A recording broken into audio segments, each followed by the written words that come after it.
Heave-ho, let's get to it. Wow, that was a lot heavier than I thought. At least we don't need to carry that. Doran, look out. There's another one on your left. Did you see what he did to that spell? Roll it on. We're the dumb, stupid place. Red and Doran are right. Go in with an open mind. Where can we get a drink in this town? Oh, guys, hey! You sure you don't need a hand? One for a party. He's on us, everyone. And everything will go back to normal. Can't one of you magically lift things? Hello, Eve. Hey, Mom.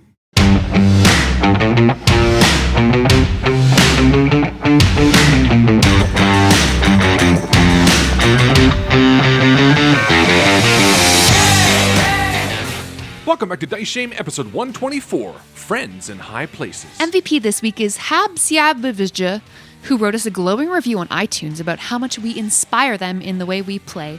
Thank you so much, friend. Thanks, Habitsy. InvictusCon is back. That's right, InvictusCon 2022 is an online convention for fans of Dice Shame, Malevolent, and Invictus.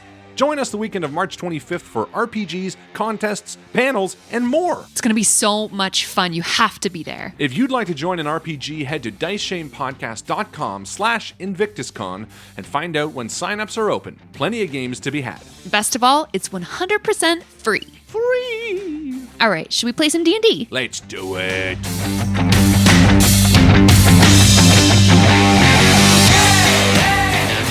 With the 3 giant artifacts securely back in your possession, the shield, the boulder, and the broken mask, you look out upon the rushing, icy river with renewed purpose.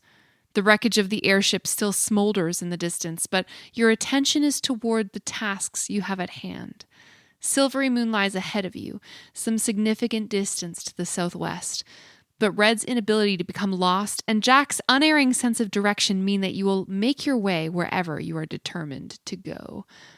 The strange hairy creatures known as the Corrid, having deposited you and your belongings on the riverbank, have turned their backs to you in favor of continuing to salvage interesting pieces of the wrecked airship. So long, friends. Thank you for, well, I guess, letting us barter with you. Showing you how we do it down south, Red says with a big thumbs up as he climbs into the boat. Well, it was certainly kind of them to let us get our stuff back from the wreckage. Kind. They raked us over the coals. Yeah. At least we're here and moving forward. Yeah. We do have transportation again. It's not flying, but it'll do, I suppose. I just can't believe we met Corrid. Those things are super rare. Like, they're only a handful of people on the surface have, like, interacted with them like we have. That's kind of cool. Yeah, we're cool. Dorn, why don't you get the left flank? Kraloth, are you okay with the right? Look, Jack and I could do the rowing, but honestly, we're not Of course. ready. Of course. Sure. You just tell me what to do. All right, I'll be at the bow. And Red climbs in and steadies the boat as the others climb in. What size of Steven are you using? So we're using sort of the smallest boat, which is the 10-foot-long one that we rowed down the river anyway. But it fits 4 comfortably, which I imagine allows space for our various accoutrements. And pets. And pets. Come on, Shale! Who's, like, been quietly plodding along behind Red, walking on her own now. Plotting Oh. and plotting. And plotting. Yeah, the camera just pans to her and it gets like a dun, dun, dun. Come on, buddy. Their weird little alien eyes do like a Oh, she loves hypnotize- me so much, though. It's not even funny. She's like got her little claws open for like daddy to pick her up. She's like, okay. Yeah, and Red will get in the bow and begins guiding everyone as we move downriver. Your journey downstream is a rough one. The river only runs because of its swift speed, and at times chunks of ice crash violently against the side of the magical boat. You're sprayed over and over with freezing water as you encounter patches of especially coarse rapids, and soon you're all soaked to the skin and rimed with ice. Gripping the paddles is difficult with frozen hands, though necessary, as you need the oars to push off rocks that threaten to put a hole in the bottom of the boat and to avoid the worst spots as best you can. I kind of picture Red up front with Shale, like, pointing out and directing. To the left, harder. Oh, too much. Back. Okay. Keep it forward. Yeah. Doran, with his oar, is pushing away chunks of ice as they come towards us. But glancing over Doran's shoulder at Kraloth, who's managing the other side of the boat, what's Kraloth's demeanor? Like, is he panicked? Like, sort of Red, and I imagine Jack is a little bit, and same with Doran. You look over at Kraloth and you see him very stoically paddling and being very efficient with his strokes, and almost all of his strokes are completely uniform, and it doesn't look like there's much on his mind. And then at the snap of a finger, he is shouting something to Red or laughing, and it's like a sudden switch, like 0 to 100 switch of him looking like he's completely stoic to having lots of color and animated. And it's actually in one of these moments where you realize that Kraloth's looking right at you. Doran! Oh. Doran, look out! There's another one on your left! Oh, thanks. Keep it tight, boys. Having stared far too long at Kraloth, I put my oar back in the water and really start focusing again on paddling this boat and making sure we don't crash. Jack is mostly trying to keep Kieran from leaping out the boat or getting caught on a rock or doing something. So he's doing a lot of wrangling a wet, excited puppy who's too smart for his own good and thinking about what's next on the journey. He's sort of given to faith that with Red's piloting and the brawn of Kraloth and Doran, the ship stuff is handled. And so he's sort of lost in his own thoughts about, going to Silverymoon and then somehow trekking up back into the woods to find Barona's well, and just kind of casting his mind forward in time and wiping the odd splash of frozen water off his face. At particularly shallow or treacherous spots, you are forced to get out and walk. The boat folds up easily enough, but the giant artifacts, the boulder and the shield, they are large and heavy and too cumbersome to fit inside the bag of holding. How do you accomplish these portages? I think Red noticed them first, obviously, and he's like, slow down, hold back, hold. And as we come to a stop sort of near the side, he sort of turns. Looks like we're going to need to walk it this time. Everybody, let's get out. I feel like Doran jumps out of the boat, not necessarily doubting Red, but then walks further down the river to realize that, it's starting to get ankle deep at this point, and the boat's too heavy to continue on. Yeah, I guess you're right. Poking around in the water. On the plus side, as soon as we get out and move the artifacts off, Red just says, "Stave in one," and the boat folds up. So at least we don't need to carry that, he says, as he sort of looks down. And we're sort of just on an offshoot. It's still icy, still cold, but it's sort of that transitional weather, where as we look around, some of the trees are clear of snow. And I kind of picture us in a half moon clearing with the woods all around us, enough that we can sort of trudge along the river and find another spot to land. I don't think we should venture too far into the woods, Red says as he eyes the tree line. The sooner we can get back on the water, the better. Yeah.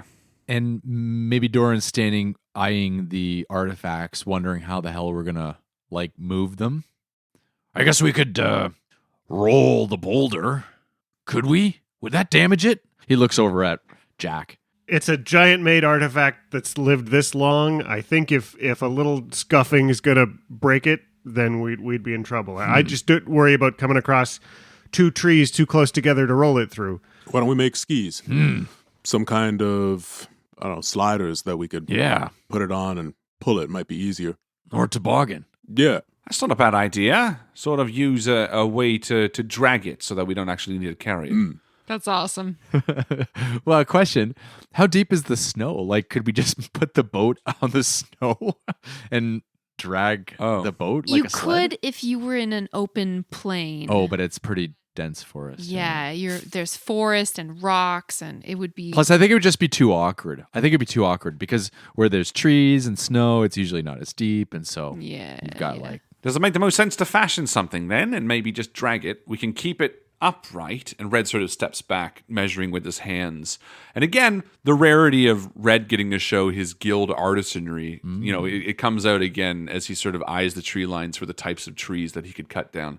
I don't know, it might not be worthwhile, but if we wanted to, I could probably fashion something that could keep this thing upright, would allow it to fit between trees a little easier, a little bit of rope, and we can pull it along behind us. Thoughts? Well, either that. Hey, can't one of you magically lift things? Like, isn't that one of your spells? All of us look towards Jack. Just one of you. It's possible, but there's a limit to how far that'll get us. Like if we're talking about just from here to over there, I could maybe levitate it 10 minutes, maybe 2,000 feet, something like that. But going beyond that, we're going to need a better idea. So I don't know how far till the next time we're on the water again, Red. And Red sort of hops onto what I imagine is like large boulders a couple 100 feet down the river that are blocking it. Red sort of skips off and climbs onto those with the rushing water beneath them, and he spots down the river to try to see where it opens up again. It's clear as far as you can see, but this is a winding river. You know what? It's only a couple 100 feet. I think we can just carry the thing. Heave ho, let's get to it, Jack says, and then looks to all the stronger people in there. There's a disingenuous that he doesn't catch until it's out of his mouth. I think Red sort of gives him a look and arches an eyebrow and says, Jack, I think if we all carry, it'll be easier. Of course. Yeah. No, I'm here to help. And then Doran kind of, goes and stands in front of it, kind of does a squat and motions for you guys to kind of push it up onto his back, As a stout little strong dwarf, I feel like, you know what? I might be able to carry this boulder on my back, All right. At least 100 yards. Like, if Doran thinks he can do it, sure, let's try it. Yeah, bend over, Doran. Let me shove this hard thing in your back. Maybe I'll spot you and just be the motivating force there. Maybe Kraloth and Red and I can balance it on your back, and away we go. Yeah, I'll just stand underneath it. Hey, well, this might help as well. Doran, hold still before you put it on. And Kraloth steps towards you, and he blows some sage over Doran's beard. And little bits fall in. Mm-hmm. Oh, hey, that smells pretty good. I'm going to cast Enhanceability on him for Bull's strength. And then so the target has advantage on strength checks, and his or her carrying capacity doubles. So I don't know what your carrying capacity is, Doran, but you might just be able to throw it in your sack. Roll an athletics check. for Okay, me. I'll just roll an athletics check, yeah. With advantage. That is going to be a 26. Wow. Nice. I rolled a 19. Hey, all right. Based on that, can I carry this boulder, do you think? At least 100 Oh, absolutely. meters? Yeah. Okay, Maybe it's a cool. little bit difficult to get up on your back just because of its size. Yeah. But once it's there securely, you have no trouble. Doran's like, Come on, Doran, I'll guide you. And Red starts walking in front of Doran to sort of guide him towards the next area of the river. Jack takes a moment to walk over to Kraloth before we follow and just says, do you have all the components you need? I just want to make sure maybe if you needed something for your pouch. I just noticed how you cast that spell and you didn't use your holy symbol. So I just wanted to make sure you had everything you needed. Well, I mean, I'm always channeling into my holy symbol, whether I have it in my hands or not. I think I'm okay for now, but I'll definitely let you know if I do find something that I need. Thank you, Jack. Maybe when we get a moment, we can just take stock. I just want to make sure you're taking care of yourself. And Jack kind of pats him on the back and let's catch up. Kraloth follows. All right, right here. And Red throws the boat on Steven to the water as it plops out, and Doran sets it down onto the boat. Wow, that was a lot heavier than I thought, but not impossible. and he kind of You looks at did it, himself. Doran. Good job. Oh, your back is bleeding, bud. How much do you think that was, Doran? Probably about 900 pounds. 900. There's no way that's 900 pounds. If I had to guess. Well, look at me. And Doran stands and kind of holds his biceps. Look at this. Look at this. And he stands there doing muscly poses for a little too long while nobody's really paying attention. You're built, though. Like, you're easily the strongest member of the party. Oh, for sure. I'm a strong dwarf. I'm strong even for dwarves. You know what I'm saying? Look at those muscles. I'm like a very strong dwarf. Yeah, You're so strong. such a In fact, strong Doran dwarf. stands there facing the woods going, I'm a strong dwarf. I'm the strongest dwarf. Look at these. We're all like in the boat looking at Doran, being like, Doran, what the hell are you doing? Come on. I'm all veiny. Look at how veiny I am. Oh, I'm coming. I'm coming. a day passes and it's much of the same. You know, maybe you guys make camp overnight on the riverbank and then you head off again the next day. And you still find yourself having to brave these rapids to deal with these large chunks of ice, and it gets exhausting. During one of these portages, where you're walking beside a shallow area of the river where the snow and ice have closed up over the water, a strange pale shape with a massive wingspan circles overhead and flaps down towards you. I think Red draws his bow and seeing it coming says, "Everyone get ready, something's coming!" It's another one of those manticores, Doran says. Yeah, it was definitely that Perryton, the legendary creature we fought a while ago, that flashed in Jack's mind as he dives for cover. As it gets closer, it appears to be a construct of some kind, fighting against the wind like a kite, made of folded parchment, resembling a griffin. It lands on its folded paper legs in front of you, shakes its wings with a crisp snap, and unfolds itself into a sheet of giant-sized paper covered in violet runes. Each rune illuminates and quivers lightly as a familiar voice speaks the words, translating in common for your ears. To my small friends, it is I, Zephyros, lately of the Corin archipelago. Far away as I am, I continue to mark your progress on your quest. Take heart, little ones. Though your recent troubles seem a great setback, I am told that all is as it must be. I can't help but marvel at the zeal with which you attend each new challenge. For my part, I have learned some news of the Storm Giant Court. Queen Neri is dead. Sarissa, the youngest daughter of King Hecaton and the late queen, has assumed the Wormskull throne in their absence. It would appear that the Storm Giants have a new ruler, at least for the interim. This development has not swayed Annam, and I continue to feel the deep gnawing that I know all giants must. The ordning remains broken. There is much that remains to be seen. Hearken closely to my words. You are not alone in your quest. Attend closely to the path you are on, and do not stray. And even when it might seem like you are alone, remember that you have friends in this world, of which I am one, and always, the wizard Zephyros. As the last words of the message are spoken, the parchment folds itself in half, then in half again, faster and faster, until it becomes vanishingly small and disappears into nothing. I think Red sort of stands agape, looking at everybody, equally stunned, and is the first to speak, as is tradition. He says, Classic. I can't believe that Zephyros is keeping an eye on us. It's almost comforting. I know, right? Did you see what he did to that spell? What a neat twist. I taught him that one, but he's changed it in some really cool ways. I gotta think about that some more. Doran Kraloth, Red says, stepping in front of Jack.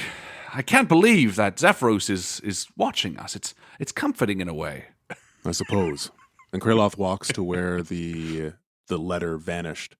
Well, it is certainly a little bit comforting knowing that we've got, our giant friend Thank you, Doran. looking down upon us. Red, I agree with you. It's, I mean, it's been so long since we heard from him or saw him. Part of me thought that, I don't know, maybe he never made it to where he was heading, or maybe he just forgot about us. It's reassuring to have friends, especially giant ones that are in our corner between Harshnag and him.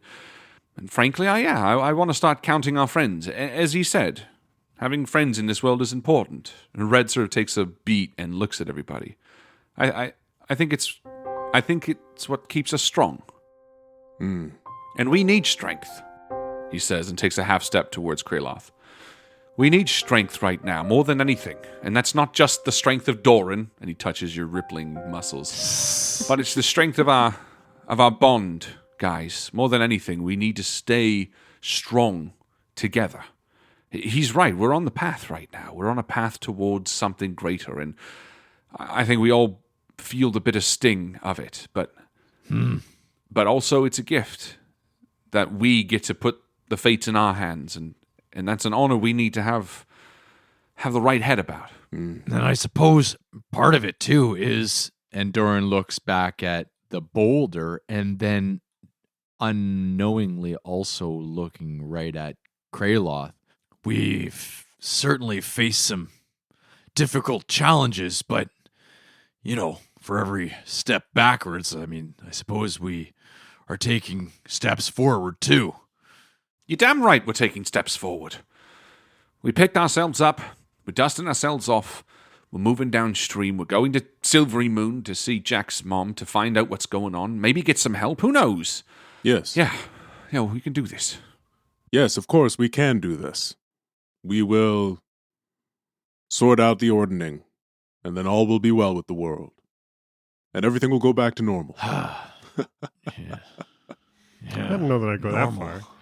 It'll be fine, Jack. Yeah. I mean, it hasn't been that long. It was like a month or something since we heard from Zephyros. It's good, Jack. Jesus Christ. But I get the sentiment. It's just Jack's a pedant. Then take the sentiment. Take it. Take it. And I push the letter in Jack's face. Take it. Take that sentiment. It's positivity. It's been like 2 months. Yeah. I mean, I know I sent him a letter on the 2nd of Uktar. I don't know how long after that he got back to me, but I forget that.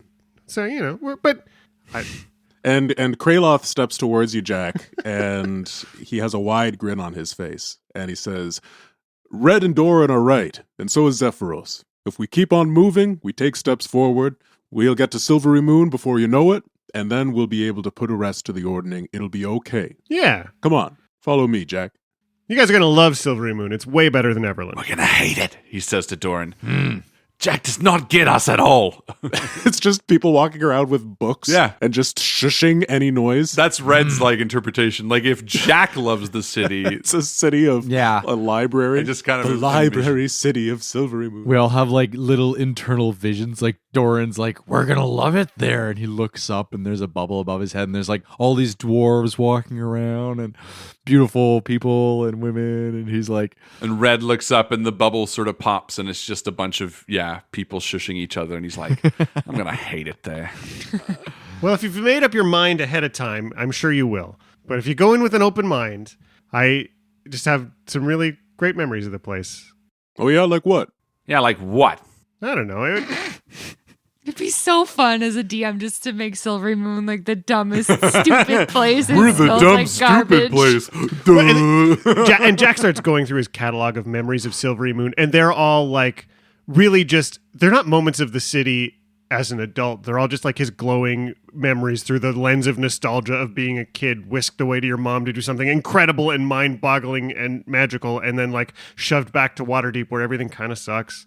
And so, of course, he thinks, it's lovely. But as he goes to try and find a memory to get everybody excited about, he can't find anything that they're going to like. No part of Silverymoon that he's experienced is a thing that maybe even adult him has a ton of experience with. He's been here and there for a bit, but not real Silverymoon. Look, Jack, I'm sure we're going to love it. I'm just kidding. At the end of the day, like I said, I'm excited to meet your family. I'm excited to, frankly, to give Doran a bath. I mean, get him a bath. I don't want to give you a bath, but hey, and that letter revealed some information too. Queen Neri's dead. Yeah. Sarissa is on the Wormskull throne. I mean... from what we've learned at the Oracle, the information of the dragons that's influencing the court, doesn't that mean Sarissa might be at the behest of some of these winged friends of ours? He looks up to the sky ominously. Jack snaps his fingers and has a little hierarchy family tree kind of thing pop up in front of us and got a big X over the queen's name. And I think the king is missing still, right? There's a big question mark of where is King Hekaton? And showing the youngest sister ascending to the throne. There's almost a bit of Jack's memory updating itself as he remembers all the things about this family that he doesn't think about that much. I wonder how the queen died. Yeah, Red says as he takes a bite of beef jerky. I don't know. Maybe old age. Oh, Hey, what time is it? Red looks up at the sky and then to Jack. We got a couple more hours before the sun goes down. We could get a little further downriver. Yeah, all right, Red says and picks up his corner of the boulder. Yeah, Jack braces himself on the other side and waits for someone with the combined strength better than Jack and Red to be the solid center on this. Yeah, Doran, takes his position in front of the boulder. Okay, roll it on. Here we go.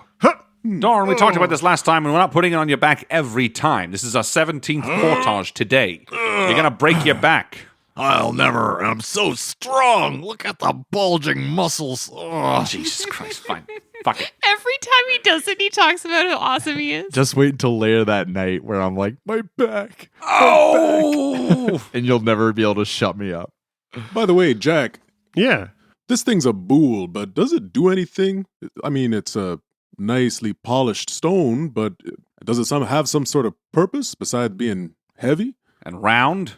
I mean, I think it's more of a religious significance. I think, it's sort of a ceremonial thing. I think they wanted something, with a little gravity, even for stone or even for, I think it's stone giant, even for stone giants. And Jack's going through, I think it's it's a little bit. I wonder if it takes the four of us to heave it up. I wonder if they were sort of amongst themselves thinking about what it is to lift or to commune or stand with it on your back for how many hours can you stand to have a experience communing with Anam or the other gods. There are also some runes decorating the surface of this specific boulder that set it apart from any random stone that you would find on the side of a river. Hey, look, that one's Ild. Maybe it faced the fire. I'm pretty sure there's a rune in my back. Ugh. All right, let's go. Red leads everyone to the next riverbank. The small stream that you've been following since the Sky Pony's spirit mound finally empties out into a series of frozen over lakes. It would seem that your river road is no longer able to carry you forward. The lakes are dotted with rocky islands, and within the first hour or two of traversing this new territory, you encounter a temporary settlement on the ice made of tents and even a small log shack. Enlisting the help of the ice fishers you find there, you're able to hire a sled and dog team to help you move the giant artifacts over the frozen lakes, and they helpfully direct you towards another river that will lead you on through to Silverymoon. The Ralvin River exits the lake system to the west and is broad enough that it no longer threatens your travel with treacherous currents, but whose banks extrude ice out into the water such that you travel through a wide gap of open water that runs down its center. I tell you, I didn't think we'd be back on a dog sled so soon. Just like up north, huh? Mm-hmm. At least there's no blizzard to get lost in, right? I was gonna say, at least we could see ahead of us. Yet! Mm-hmm. Oh, this beautiful open water, where it's smooth paddling As he dips his oar into the water and you hear that. Oh, it's so nice. Don't worry, Kieran, you're every bit as good as those dogs. They can't do half the stuff you can. Don't worry about it. Thanks, boss. Altogether, you travel in the folding boat for 4 days and nights, arriving in Silverymoon on the final day of the year, the 30 of Nightall. It's late afternoon and snowing big, gentle flakes, though it feels warm enough almost to loose the cloak at your throat. The sun streams down red and gold from its perch near the horizon, and the light catches the pale gem of Silverymoon and makes it sparkle dramatically as you approach on the river. Jack, it occurs to you that the color of the city is different than you know from your memories. You recall Silverymoon to have a lush, verdant cast, but then you've never been here in a city covered in snow. It's desaturated now, the only green coming from dark pines, spruce, cedar, but it's no less beautiful than you remember from the warmer months. 800 years ago, elven craftspeople coaxed quarries of light stone to spring forth with tall spires and elegantly curving bridges. Trees were trained to grow amongst the stonework, or else the stone was somehow set within extant trees. Such is the interrelationship between masonry and horticulture here. And as you drift on the Ralvin through the river gate and nearing the docks, the character of the city reveals itself shyly. Though people move through the streets in numbers equal to those of Everland or Yarder, there's no riot of noise. It's tranquil, pensive, secret.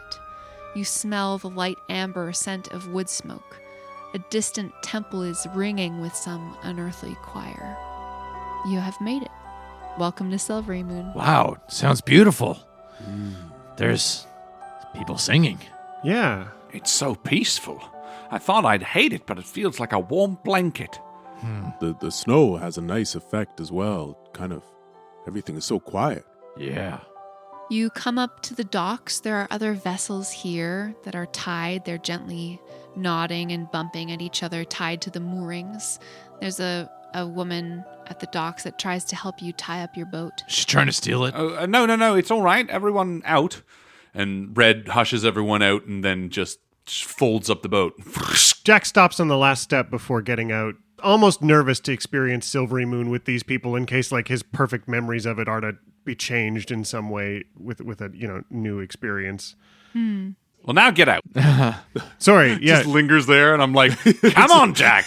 I'm waiting to fold up the whole boat. time. Sorry, yeah. Well, let's go. We'll heave these things off, and away we go. And then I fold up the boat. And I put it in the bag of holding. Silverymoon. Pretty cool. Pretty cool. So, what are we doing with the bool and stuff? Great question. They're right there. And I point. They're just rolling on the dock. Oh, no. Right into the water. Perhaps there are some dock hands who could help us find a place to store this in a warehouse or something. Yes, old man.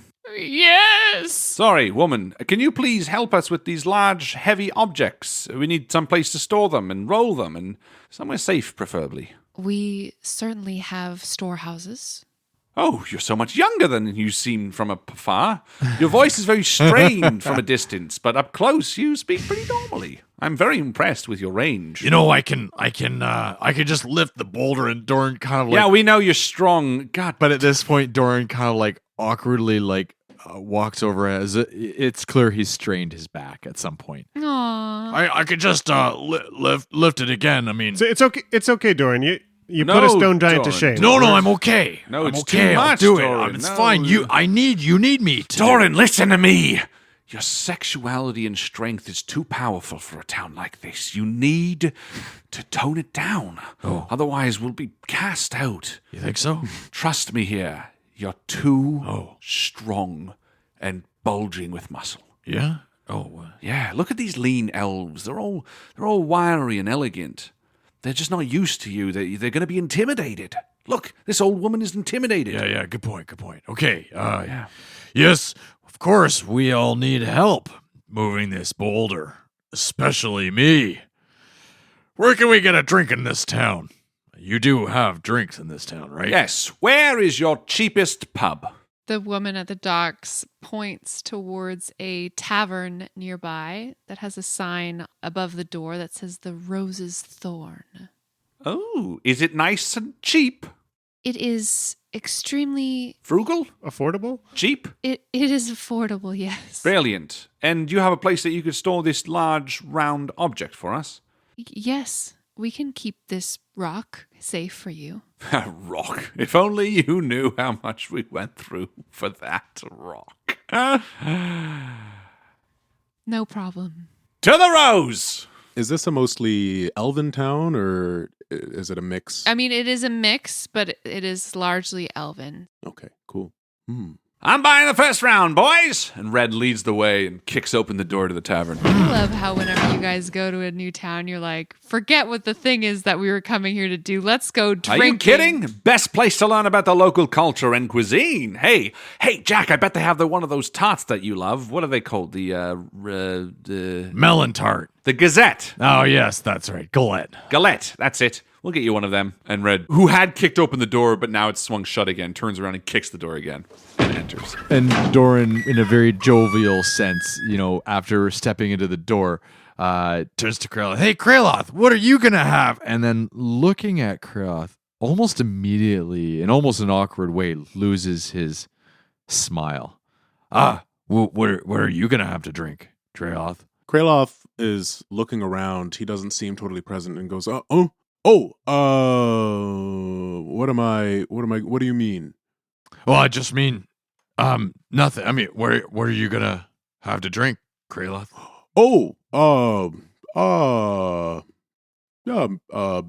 Some ale, I guess. Yeah. I'll have an ale too. And we'll cheers over it. And I feel like you already see Red at the bar, who's like, which basically brought us to the river north. And after that, we portaged a few times and arrived here. And we're still thinking about how, oh, guys, hey! And he's like talking to the bartender, already telling them the entirety of the life story that they've had. Yeah. And there's 3 drinks. Like, it's been like 30 seconds, not even. And Red's already got these things. And the elf behind the bar, I feel like, doesn't even care. He's just kind of like, yeah, okay. Not in a rude way. It's just like totally this energy that he's bringing to this bar, which is so still, is like very awkwardly juxtaposed. Have you been here before, Jack? Not to this place. And Jack kind of casts his gaze across the horizon, trying to, from this angle, identify which of the towers is his mom's, and can't quite make it out, and steps inside. No, a lot of my time has been spent sort of, maybe not in, I don't get to see my mom very often, so it's always been sort of very family focused. You know, it wasn't a lot of time to go explore the city. Oh, I see. So yeah, it'll be fun to see it with you guys. I mean, and the spices in the Silverymoon food culture is got to be interesting. I can't wait to see what you make of it. The spices. Yes. Definitely. I'm looking forward to those spices. Where should we sit? Sit right here at the bar next to me, Red says as he kicks the 3 chairs over. What the hell is taking you guys so long? It's taking you like 10 minutes to get from the front door to here, and these drinks aren't getting any colder. 2 minutes and 36 seconds. Hurry right? up! And peccaries. When you say peccaries, he says, like talking to the person behind the bar, is it like cured or smoked? Or? And every time Kraloth like goes to step forward, Doran like awkwardly goes to step forward at the same time, and then there's like this moment of like, no, you go ahead, please. Jack goes in first to join Red. Jesus, there you are. Sorry. It's been a dog's age. And he pats you on the back hard and pushes a drink towards you. Maybe we just keep doing it, and there's like this awkward moment where Yeah. Finally, Kraloth goes and he sits down at the bar. It is late afternoon. The sun is low on the horizon, and the tap room of this tavern is fairly full, although not with any patrons nearly as boisterous as the 4 of you. There is a table occupied by several people playing cards. The cards that they're playing with are oversized and very colorful. The tavern smells, as Jack mentioned, of exotic spices, and someone who is sitting at the bar farther down seems to be eating this meat that's stuffed with something that you can't really discern. The glasses that you're drinking ale out of are golden in color. And this is my friend Jack, as I was telling you about. Now, he's been here a lot. Do you recognize him? I don't know. Have you been here before, Jack? Not here specifically. Ah, well, now you have. Hasn't he? Tell him he has. It's true. What a place.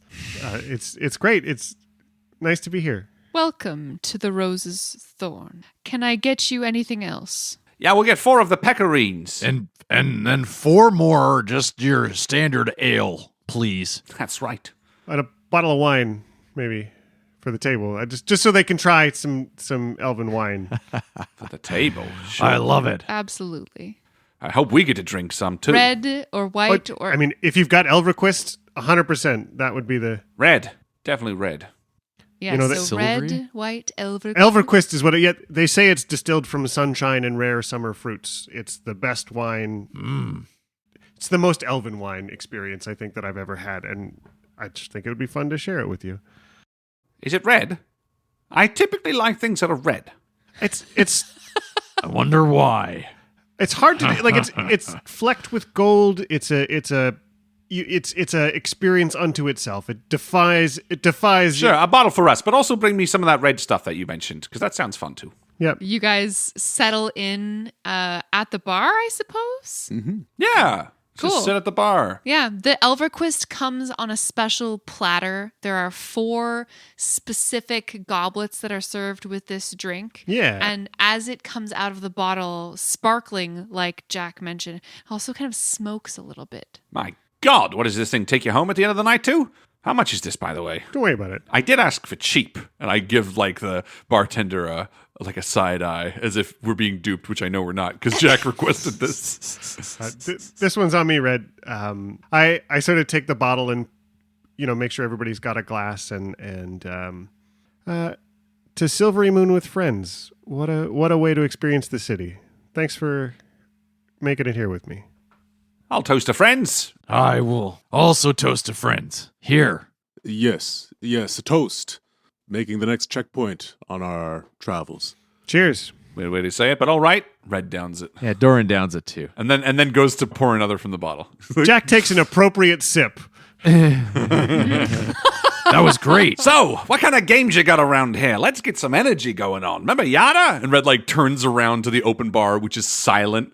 He waits for anyone to pick up his energy. No one does, and then he turns back.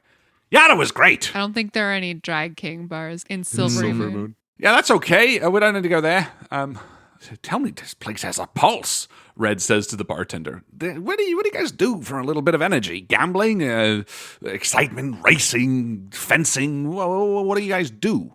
If you are seeking entertainment this night, we have some religious service at the temple next door to celebrate the last light of the year. Oh my God! Red slams his drink down. A temple to whom? Corlin Loranthian, probably. He's although there's a bunch of temples here. It's a very diverse city. Oh. Have you got any underground Fights. We want to see fights, Doran and I. It doesn't. Well, have I was to be going to say underground temples or of that sort. Oh, Jesus God. What is going on with you guys? Well, underground fights would be good, especially an underground temple. It is the temple to Mistra, Oh. Who is this? the goddess of all magic. Oh, wow. Magic. She controls the weave that runs through us. It's how we all connect with the Wow. power that is at our fingertips. So no great underground cities is what you're saying. Huh. Or fighting. Underground fighting. I Or don't fighting. don't discount that because I would be course. down for that. Well, I meant underground cities with fighting in them. Well, good. That's Lots of right. dwarves, I right? am not a tour guide, unfortunately. This is just my bar. So. Right. Well- Right. What is your name? Keenon. He already told me when I walked in. Oh, Keenon Aaron, right. I'm sorry. at your service. Cheers to you, Keenon, and another cheers to everyone in the bar. And Doran's trying to pick up Red's energy and drive it into the bar even harder. Hells yeah! Cheers! And he stands up on the bar stool and he turns to the rest of the bar and holds up his beer, Wobbling. says, cheers really loudly, maybe 3 or 4 times. This is like a place of elven construction, right? The furniture is made of these graceful pieces of wood that crisscross and you know what I mean? It's like lattice work. like finely carved everywhere. Yeah. 90% of the people in here are drinking tea and coffee. To me, I picture a guy in the corner reading, and he's looking at us over the top of his book. The guy at the end of the bar who's eating dinner waves at you guys as you're come on everyone, let's That's right. party. And he's just Yeah. hello. And first round's on us. The cheap stuff. None of this big flashy bottle. Get whatever's nice and cheap. Is on us, everyone. Red waits for the applause, which none comes. God, Doran, maybe we need to start a fighting ring here. Maybe. That guy looks like he's asking for it. And Doran jumps down and then Hold us back. Yeah, maybe not quite yet. Doran, are you okay? You're hurting yourself. No, I'm fine. I'm fine. You sure you don't need a hand? I could quickly heal you if something's wrong. No. It's fine. I that's all the natural way. It's just a bit of soreness. I'll sleep it off. It's all. Thank you, though, Kraloth. Mm-hmm. We'll enjoy our drinks. Yeah. Red sort of leans forward. For some reason, I imagine Red, Jack, Kraloth, and Doran like sitting in that line. And Red sort of leans forward as Doran leans forward on the other side. They catch eyes and sort of with a defeated look lean back. Yeah. Jack, how are you handling this like raucous energy from your friends? It's comforting. Like that's normal. Having Red and Doran be raucous, no matter where you go or what space you're in, that feels pretty apace with what's happened for the rest of whatever. So that actually is kind of like a comforting rock in the fact that there's just swirling chaos on the wings, and it's like, all right, that's kind of normal. That's a normal thing happening in a bar that's too quiet for them. This is normal. This is fine, right? Like this is going to be okay. Look, this place is kind of a dead duck. Maybe we should just go see your mum. Yeah, I mean, we could. It's kind of late now, though, and you know it's the end of the year. Maybe we wait till tomorrow. Are you avoiding? Hey, are you avoiding? I want to roll insight on Jack. Do it. Ooh, that's a 19. Ooh. Yeah, Jack is definitely reading at least a little apprehensive. Everything about this is not normally how he interacts with his mom. Like, normally, she shows up out of nowhere on an arbitrary day and, like, invites him along on something and magical. It's just kind of been their relationship ever since she got bored with being married to his dad and left him in Waterdeep forever ago. I don't know if he's ever in his life been, like, the one to be like, I'm going to show up at your house now. And Red picks that up. And he looks at you and he says, Jack, she's going to love that you came. She is going to be so excited to see you. And more than anything, as we've said, friends need friends. I promise you this. The minute we walk in that door tonight, she is going to be 1,000,000 times happier than she was before you arrived. I promise you that. She's your mother. And you're going to feel better too. Well, let's go then. Sure.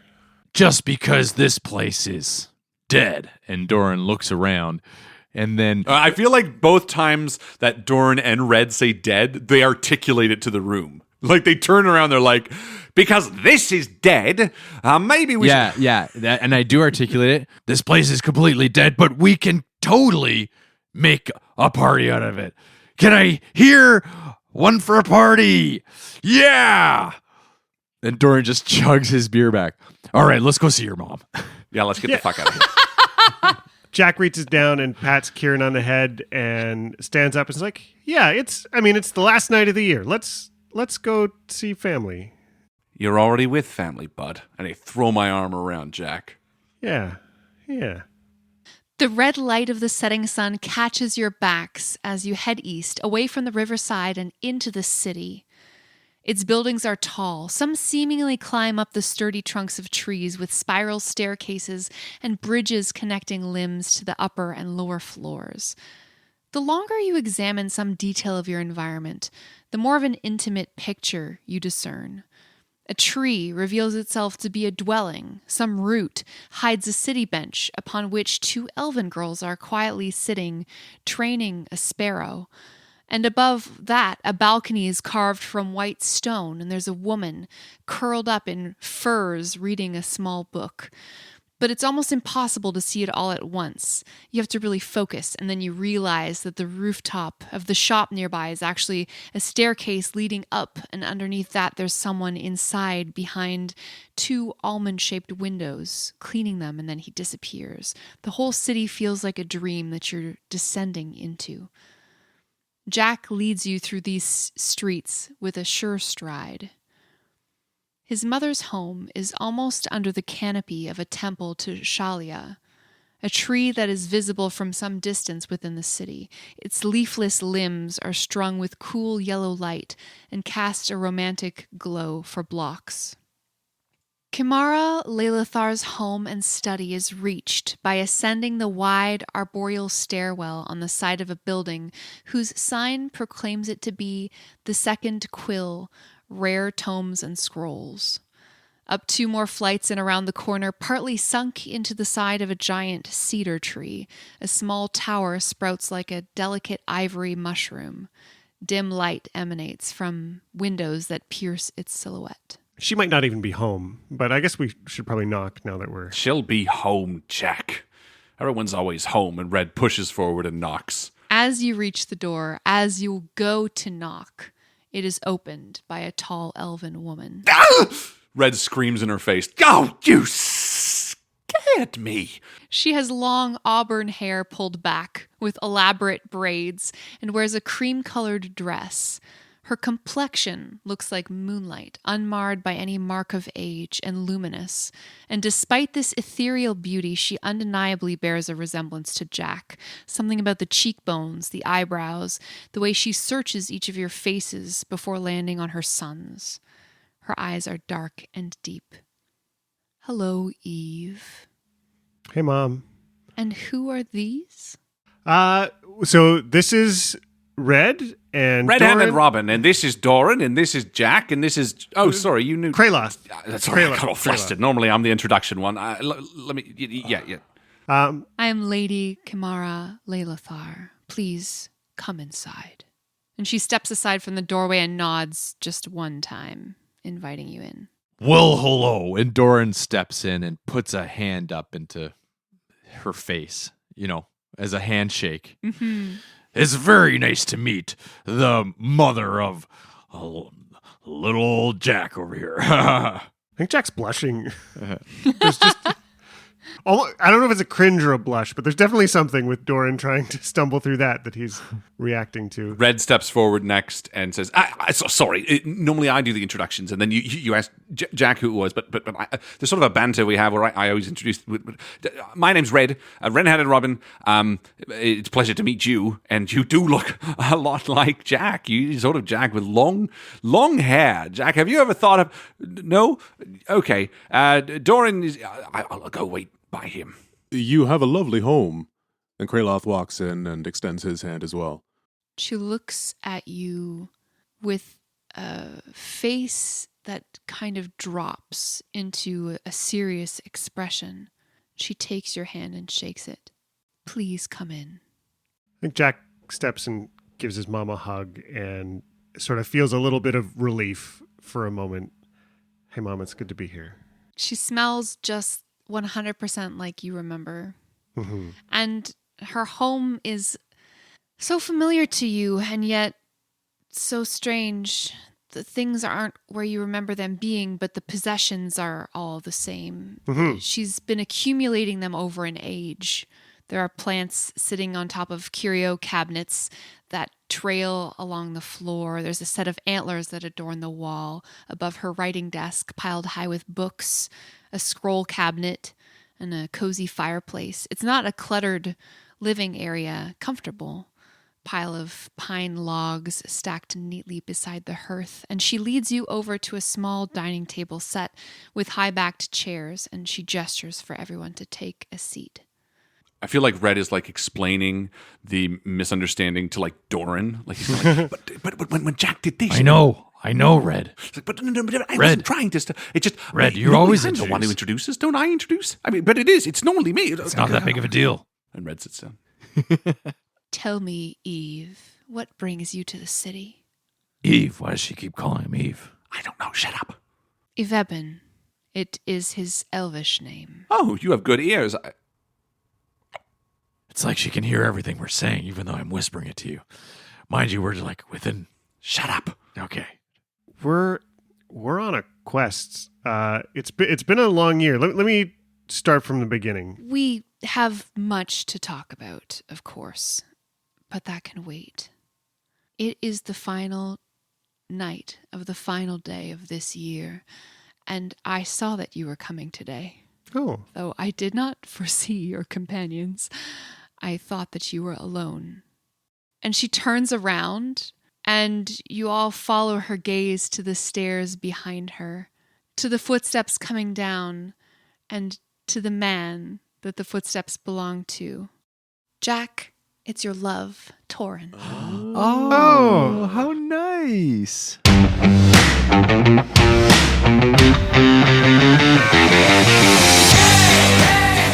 Thank you once again to our wonderful Patreon supporters, Christopher Ryan Evans, Merlin, Mitchell Cadwell, Alex Reed, Michael and Brianna Weber, Colin Burkhart, Daniel, Doug, Gray, Jackie and Rain, Jessica Orrit, Jonah Goldman, Melanie Shen, Lars, and Mari Kaniski.